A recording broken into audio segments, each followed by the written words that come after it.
très heureuse de vous retrouver pour ce deuxième journal télévisé des bonnes nouvelles.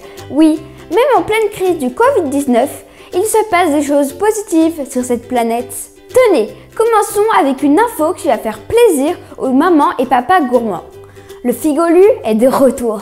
Le Figolu est nantais, il a été créé en 1961 par la marque Lu.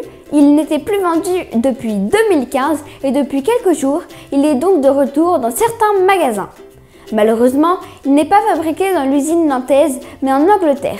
Le nouveau Figolu a une nouvelle recette avec 25% de figues en plus.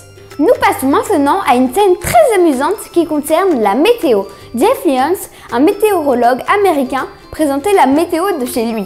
Quand soudain, sa chatte Betty eut un coup de cœur pour sa météo. Elle est passée devant son écran. Apparemment, cela a beaucoup plu aux téléspectateurs qui ont réclamé le retour de Betty dans chaque bulletin météo. Betty est devenue la vedette des chats. La Finlande est le pays le plus heureux du monde. D'après le World Happiness Report, la Finlande est en première position du classement des pays les plus heureux au monde.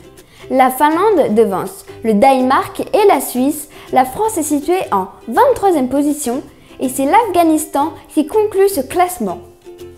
Pour faire ce classement, des habitants de 156 pays ont répondu à plusieurs questions sur la perception de leur qualité de vie. Ils devaient donner une note de 0 à 10. Autre bonne nouvelle, les eaux de Venise en Italie sont maintenant si transparentes qu'on peut y observer la faune sous-marine. Depuis le 8 mars, en effet, l'eau de Venise est très peu polluée, voire non polluée. Pourquoi ?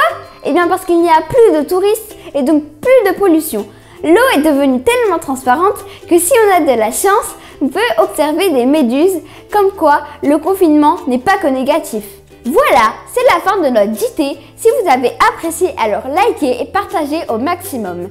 Et en attendant de vous retrouver peut-être la semaine prochaine, n'oubliez pas, rester à la maison, c'est sauver une vie toutes les 8 minutes.